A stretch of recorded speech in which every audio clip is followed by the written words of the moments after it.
Sintoniza siempre en Diálogo de la Tarde. Qué gusto compartir con ustedes una copiosa lluvia en la ciudad de Guayaquil, al menos en el norte. Al menos en el norte de Guayaquil, es correcto. Sí, efectivamente tengan cuidado al conducir. En todo lo que tiene que ver por la parte de Urdesa, Kennedy, en algunas ciudades del norte ya está lloviendo con rigurosidad. Así que por favor tenga cuidado, maneje con precaución y aquellas personas que de repente están caminando también hacerlo con cuidado. Daniel. Muchísimas gracias. ¿El travieso o el cantante? Buenas tardes. ¿El travieso o el cantante? ¿O el cantante travieso? Hay Daniel, ¿no? Ah, sí, el cantante. ¿Qué canta? ¿Qué canta? Bueno, canciones. Muy bien. Buenas tardes. ¿Canciones de qué? ¿De despecho? ¿De alegría? Baladas viejas. Una balada esa. Ochentero. Bueno, muy bien. Se casó con una ecuatoriana. ¿Ah, sí? Sí. ¿De qué año es? 80. Es más, se hizo bastante famoso porque tuvo la disputa de un tema con Julio Iglesias. Ah, de la autoría de uno de los temas. Que es el Ya menor dije de que yo todos soy de aquí. Justin Bieber para acá, hermano. Si me habla de los 80. Debo hermano. suponerlo. Muy buenas tardes. Efectivamente lloviendo. Ya llovió de temprano en el norte de Guayaquil. Por aquí empieza a caer. Usted trae ya. la lluvia, cada vez que viene llueve. Sí, Sí, es que, ¿sabe de qué? verdad. Tiene que ser, porque tremendo calor, la lluvia que refresque, porque en la mañana hizo un que la lluvia no solazo. refresca. Ese es el problema, que, Que la llueve lluvia no poco refresca. y al ratito Oiga, otro hay- día, Un vapor. humedad bárbara. Como si refresca la lluvia. Mire que hay videos donde hay personas que se Se están parece bañando, a se Leonidas salen a también. bañarse. Salen a bañarse. Usted aprovechando de tiene la agüita. marca del termostato, la misma que tiene la unidad. ¿Por qué? Igualito. Le da ciertos problemas Dice que con el hace termostato. mucho frío en las En noches. una entrevista el otro día. En Y Guayaquil, por favor, frío, no, perdóneme, explíquenos no. ese tremendo frío que te hacen en las madrugadas de Guayaquil. Nosotros así todito. Leonidas. Hermanito, tienes bien Pero fregado el hay que termostato. decirle que duerma con ropa, pues seguramente. No, le está dijimos pasando que- algo, pues. Se lo dijimos Se ponga bonito. Unas medias. Se lo dijimos bonito, le sabe que año duerma con medias. Pobre Luisa, dice, sáquenme de aquí, por Dios.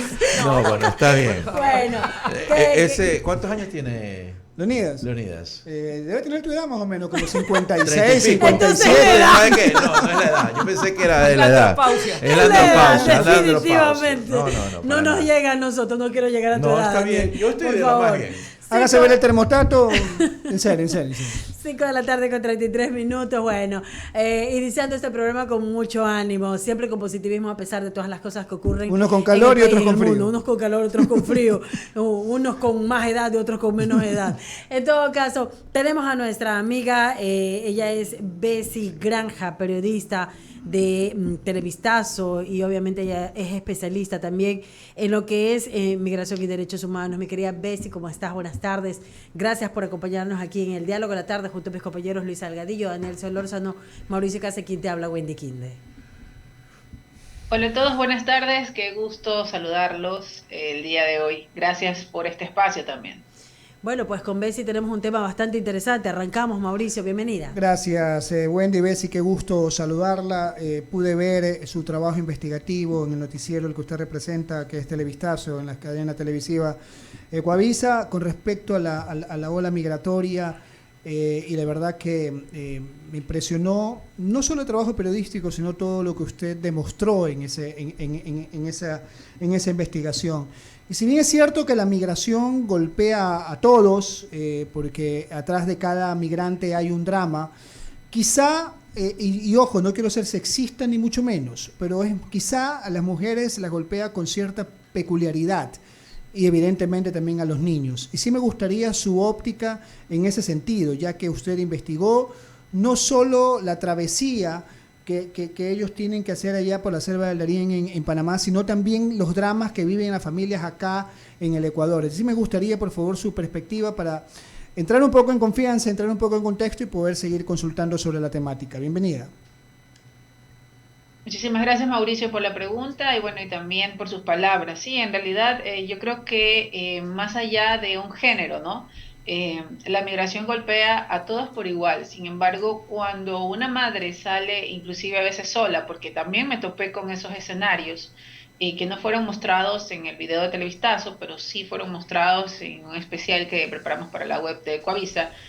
Nos topamos con madres solas, ¿no? Con sus pequeños, es decir, sin su esposo, sin una figura allí paterna, un hombre que quizás realmente por naturaleza el hombre podría soportar quizás estos trayectos mucho mejor que una mujer que no está acostumbrada, perdón, a esfuerzo físico, ¿no? Entonces sí, es lamentable que encontrarte con esos escenarios porque en ese momento eres todo para tus hijos. O sea, no tienes tiempo para ni divagar ni vacilar.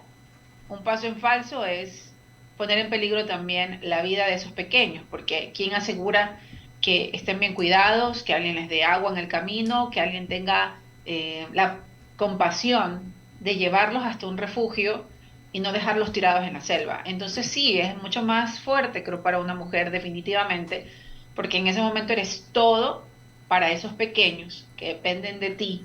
Estás completamente extenuada, cansada, fatigada, quizás el agua que llevaste no la puedes tomar, se la tienes que dar a tus hijos porque ellos están mucho más cansados que tú. Entonces sí, es bastante dramático el escenario para una mujer en contexto de movilidad y también para aquellas que se quedan aquí, abuelas, hermanas, cuidando la responsabilidad de hijos pequeñitos, que también es otro drama, ¿no? De los que se quedan en Ecuador. Entonces yo creo que sí, lamentablemente en todo el tema de movilidad humana, sí, es muy triste lo que no solamente las mujeres tienen que sufrir, sino también las abuelas, o sea, las madres, ¿no? Las abuelas, las tías, aquellos que se quedan aquí bajo, con una responsabilidad superior, ¿no? Que es la de un infante y también aquellas que se van con sus pequeños y en ese momento eres todo para ellos y no hay oportunidad para un error, porque de un error depende tu vida, de si te caíste de la piragua, si no te cogiste bien de la embarcación, si se te dobló el pie en el camino, no hay oportunidad para pedir ayuda a nadie y eso es lo más triste de la selva del Darién. Allí nadie ayuda a nadie porque es un tema de supervivencia.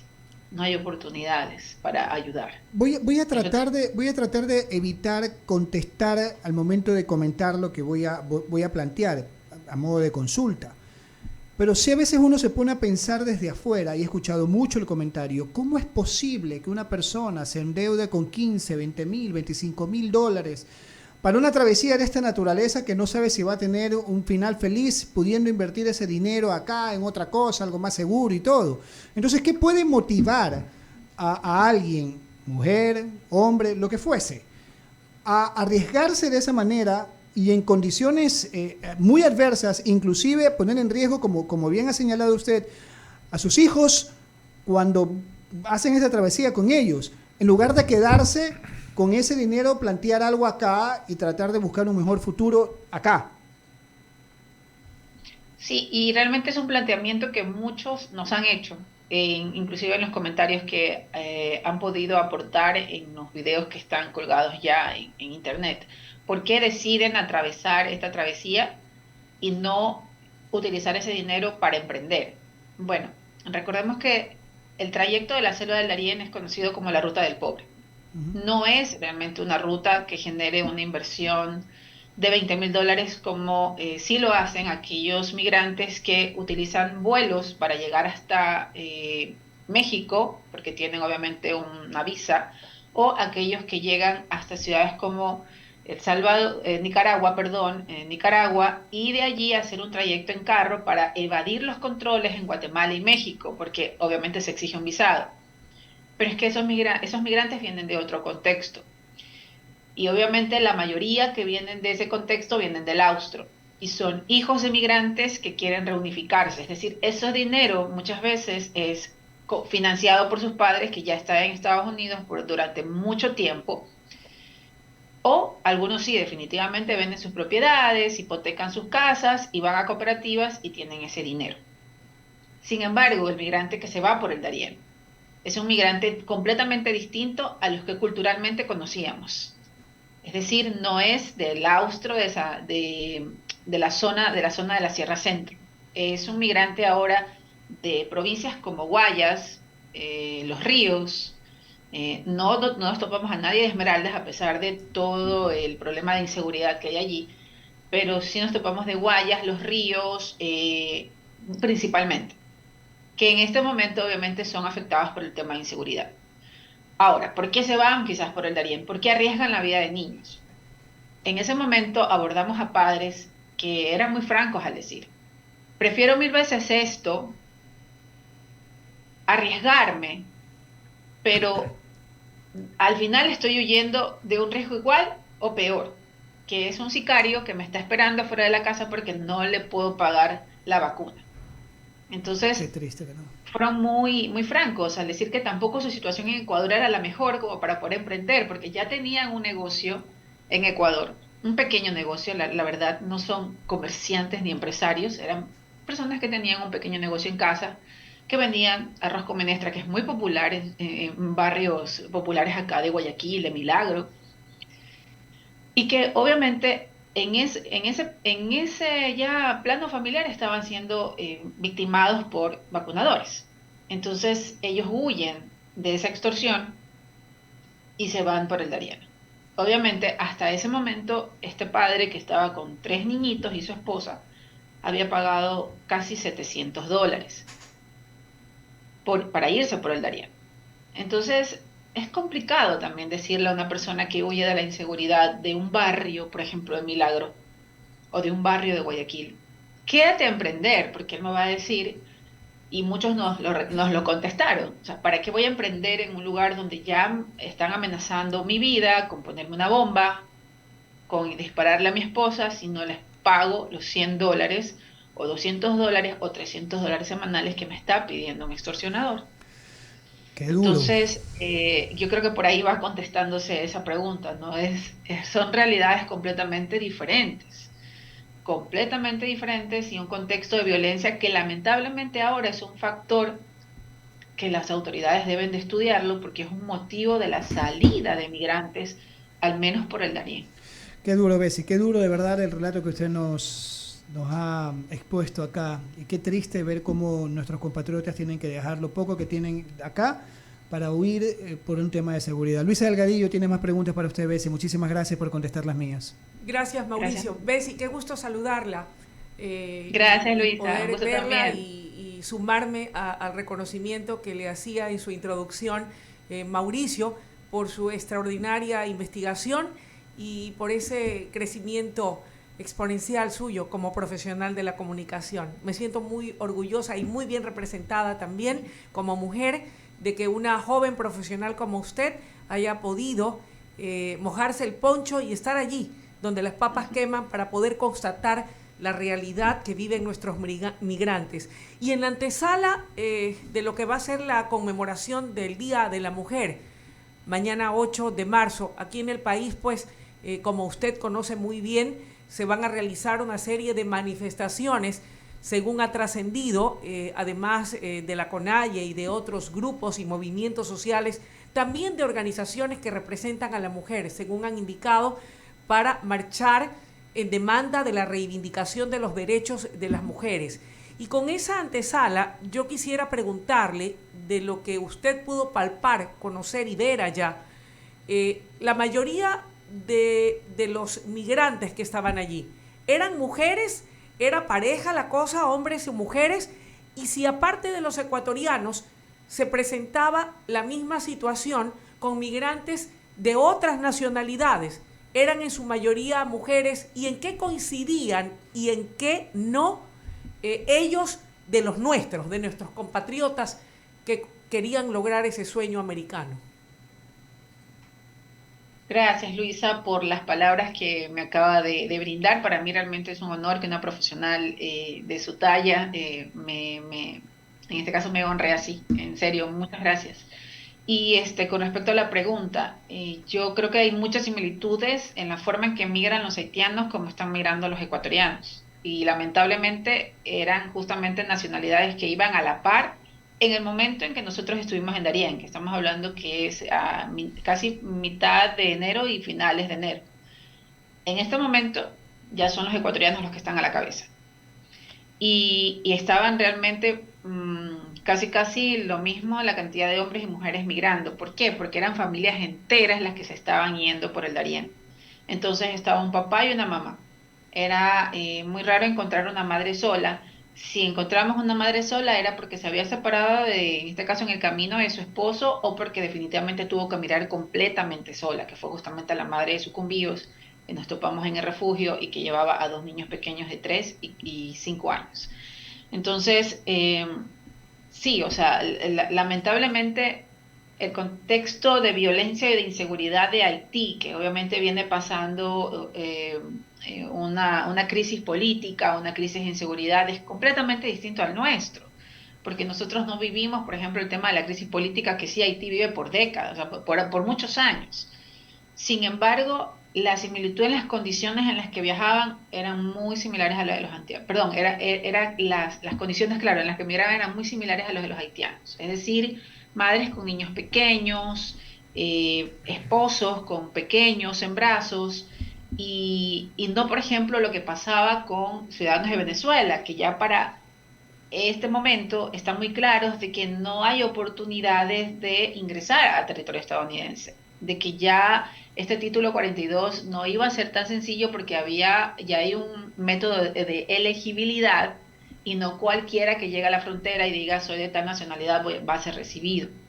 Entonces ya veíamos una migración de ciudadanos venezolanos en menor escala, pero solo hombres. Muy raro una mujer venezolana o un niño. Entonces los que más viajaban con infantes y familias eran haitianos y ecuatorianos.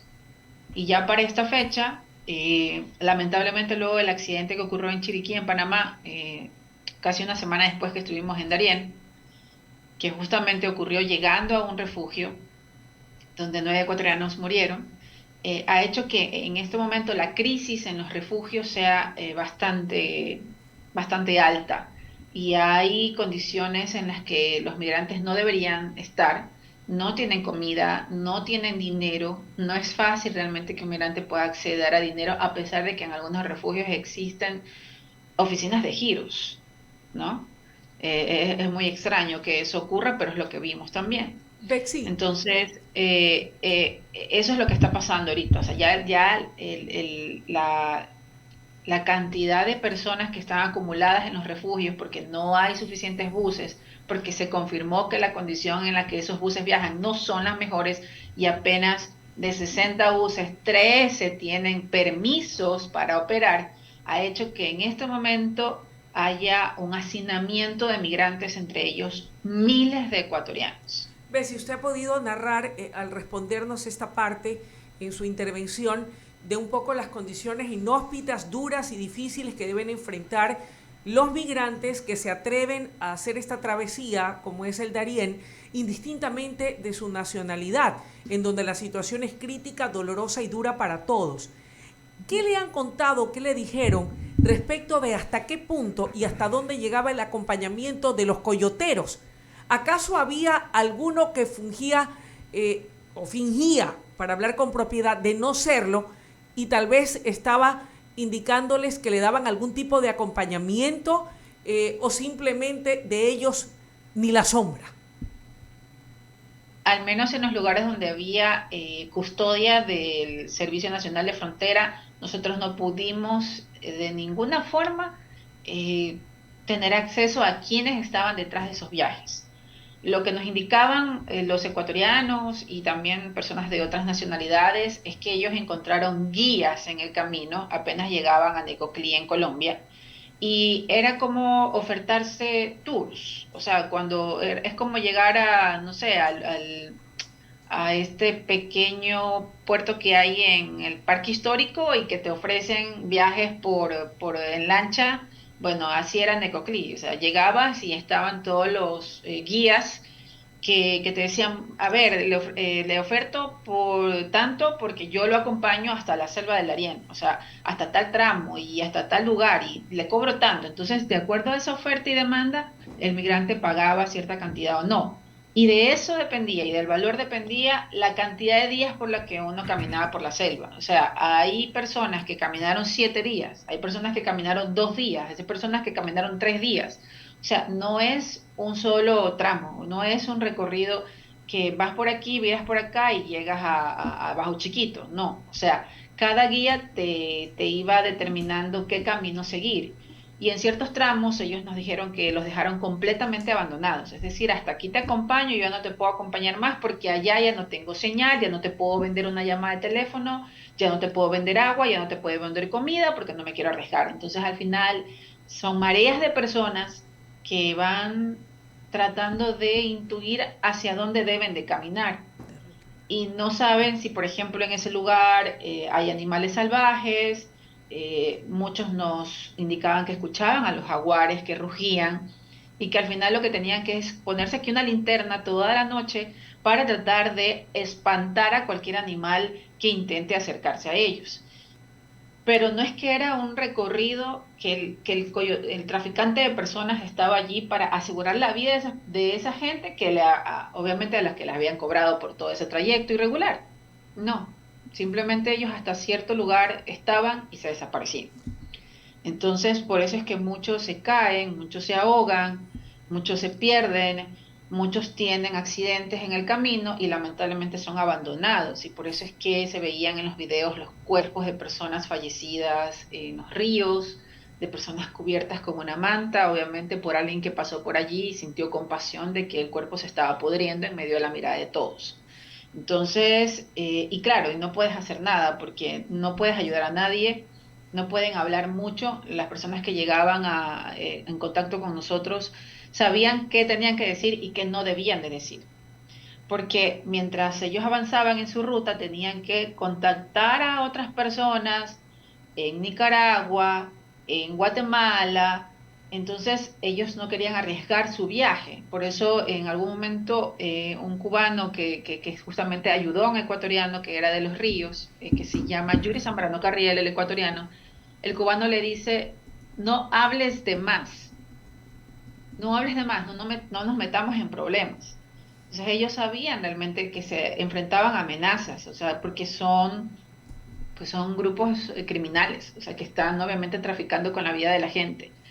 Y que si ellos obviamente los amenazaban o los grababan de más, estaban también poniendo en riesgo su trayecto. Entonces por eso es que tampoco son fáciles las denuncias, y eso sí reconocieron las autoridades de Panamá, que lamentablemente el poco tiempo que un migrante se queda allí, sobre todo los ecuatorianos, que no quieren parar en su trayecto, sino que quieren seguir y seguir y seguir hasta llegar a México, muchas veces son violentados, muchas veces les roban, abusan de las mujeres y de las niñas, y las familias prefieren callar porque saben que eso va a ser una semana en Panamá mientras dura la investigación, si es que avanza la investigación, y ellos no tienen el dinero y el tiempo para, en sus palabras, ¿no?, perderlo. Bessie. Y saben que eso va a quedar en nada. Entonces deciden irse, pero obviamente son traumas, dolores, que tiene que enfrentar el que migra, ¿no? El que migra, y por eso todos decían, sin dudarlo, es un infierno allá adentro. Y eso que hay cosas que le podemos contar y hay cosas que no podemos hacer. Y eso le da más valor a su trabajo de investigación y al hecho de ser mujer y al hecho de haber estado precisamente allí recogiendo estos desgarradores testimonios. De inmediato le cedo el uso de la palabra a mi compañero y amigo Daniel Solórzano. Gracias, Luisa. Qué gusto poder conversar contigo, Bessie, a quien conozco porque tuve oportunidad de trabajar con ella en un diario de esta localidad y he podido sin duda ver su desarrollo como periodista, y no, lo único que me queda es refrendar las palabras de felicitación que hizo en su momento Luisa, por muy merecidas, por cierto. Bessie, el año 2001, tú eras muy jovencita seguramente, en el año 2001, y los que estamos acá, que ya tenemos algunos añitos más que Bessie, nada más. O sea, yo no. Tú no. Bueno, el año 2001 yo era periodista de un diario local, era editor, y nos desayunamos con la noticia un 3 de enero de que 12 ecuatorianos fallecieron tras ser arrolladas la buseta en la cual se movilizaban desde Murcia, desde Lorca, hacia un campo de frutas por una tranvía. La furgoneta se dañó en plenos rieles y justo pasó el tren. 12 ecuatorianos murieron esa vez, han pasado 22 años. Fue el 3 de enero del 2001. Esa realidad de los ecuatorianos, mejor dicho, ese siniestro de tránsito nos ayudó a los periodistas de esa época de a pie a vivir una realidad que los ecuatorianos no la conocíamos, porque era una realidad de la explotación de los ecuatorianos en suelo español. les pagaban miserias para que trabajen en el campo. Pero había una ola que precisamente fue la migración del 97 hasta el 2005, que fue a Europa porque había facilidad para entrar. Ves si tú has hecho un reportaje doloroso, sin duda, sobre una nueva ola 20 años después, que habla precisamente de una migración de ecuatorianos.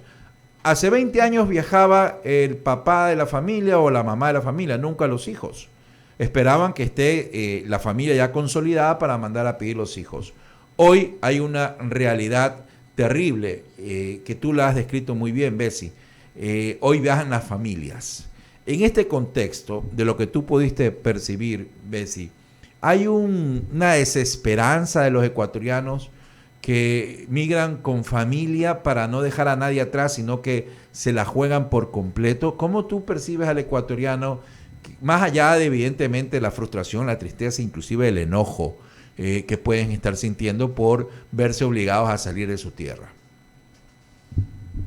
Gracias, Daniel, también por tus palabras y siempre es grato recordar que fuiste mi jefe. Gracias por el aprendizaje también. No, lo has hecho bueno, muy bien. Creo que me siento muy orgulloso, Bessie. Adelante. Es más, lo has hecho por fuera de las expectativas que nosotros teníamos. Así que adelante. muchísimas gracias.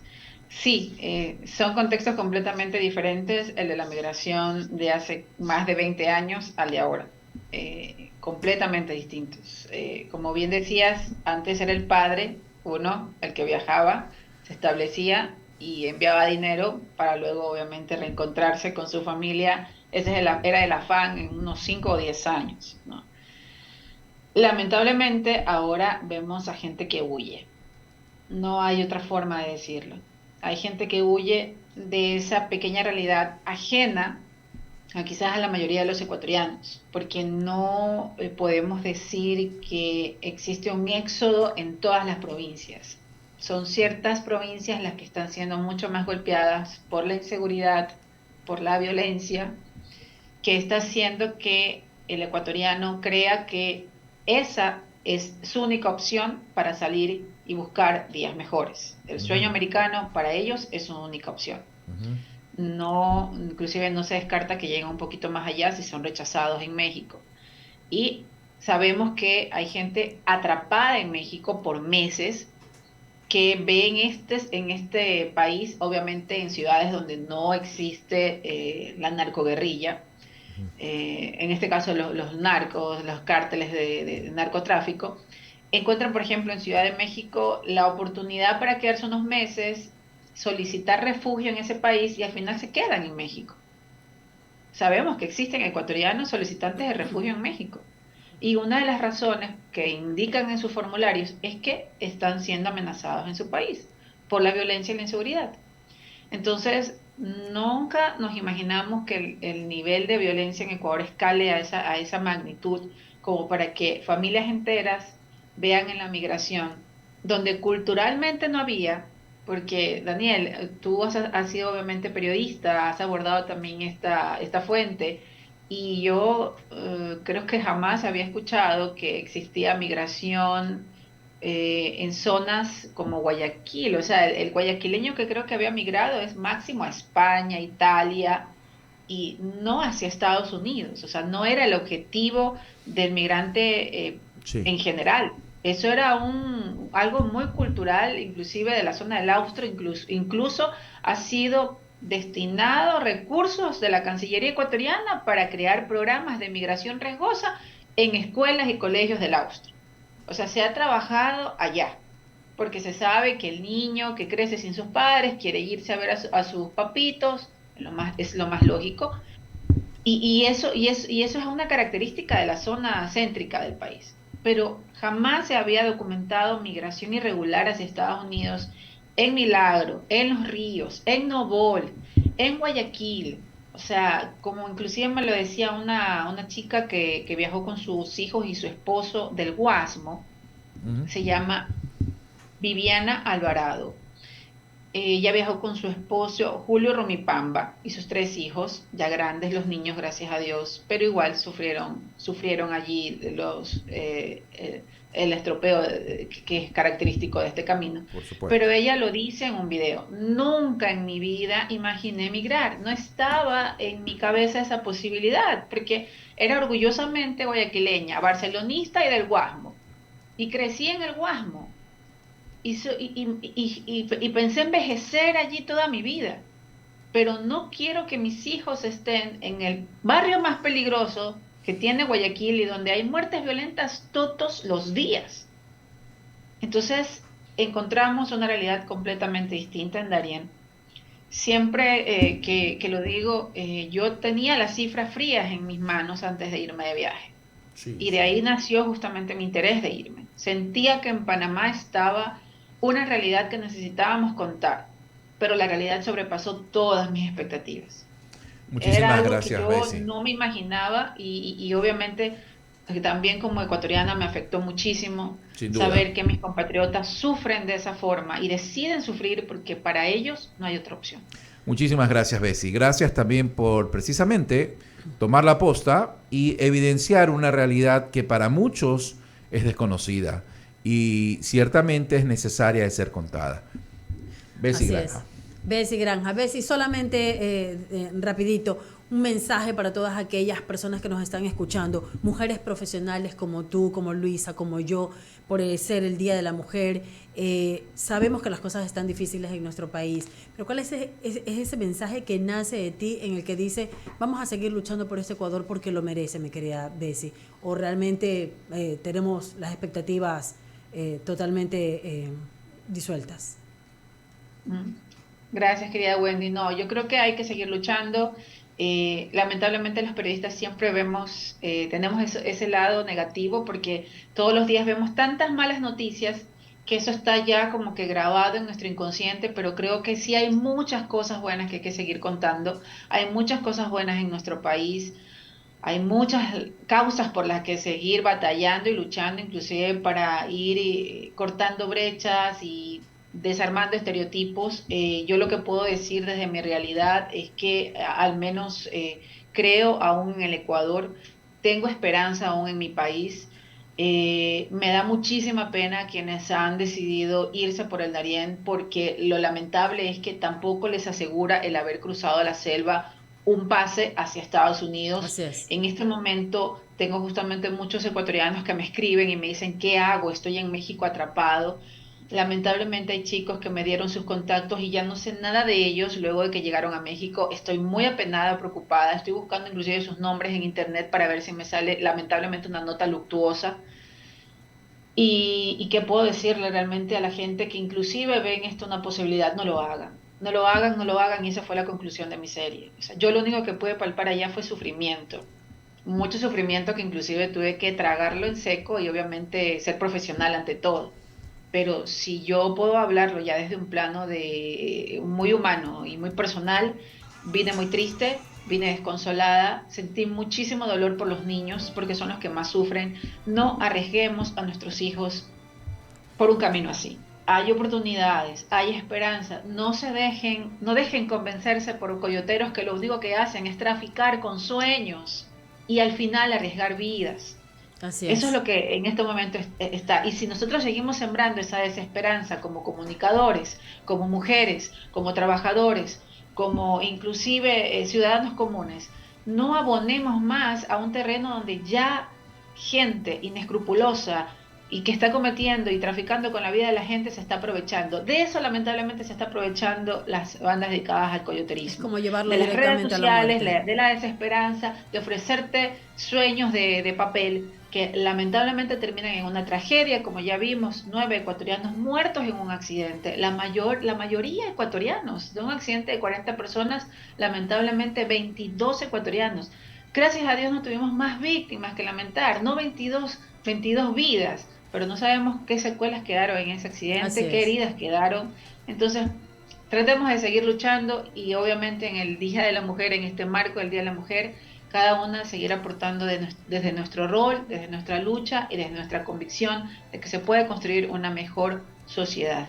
Así es, no llevar a los niños, como bien lo mencionabas, Bessie, directamente a la muerte prácticamente, porque ellos van a sufrir y padecer en este trayecto, pero sobre todo no alimentar la desesperanza, porque estas personas que no logran pasar y que a lo mejor benditas a la hora en el que logran sobrevivir y regresar, sí, regresen, pero entonces piensen en otra cosa y no volver a padecer aquello. Gracias, mi querida Bessie. Hay más oportunidades. Gracias, Wendy, gracias a todos por el espacio.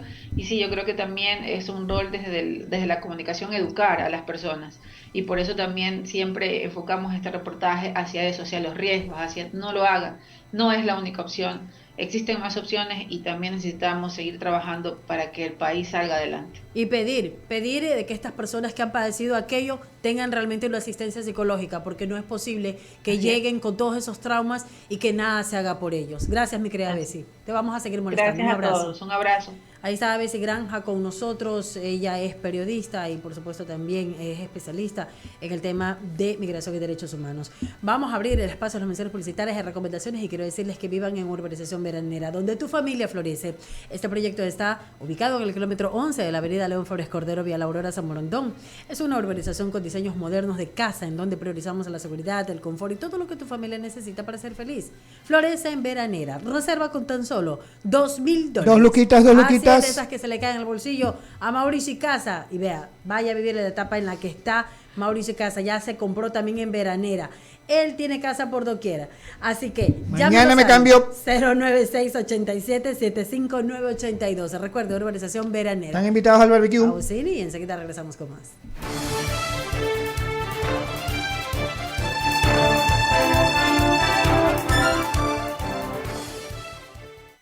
Hacemos un corte y enseguida regresamos. Inicio de espacio publicitario. Interagua trabaja en estrategias preventivas con la limpieza y mantenimiento de los sistemas de drenaje, pero mantener la ciudad libre de problemas ocasionados por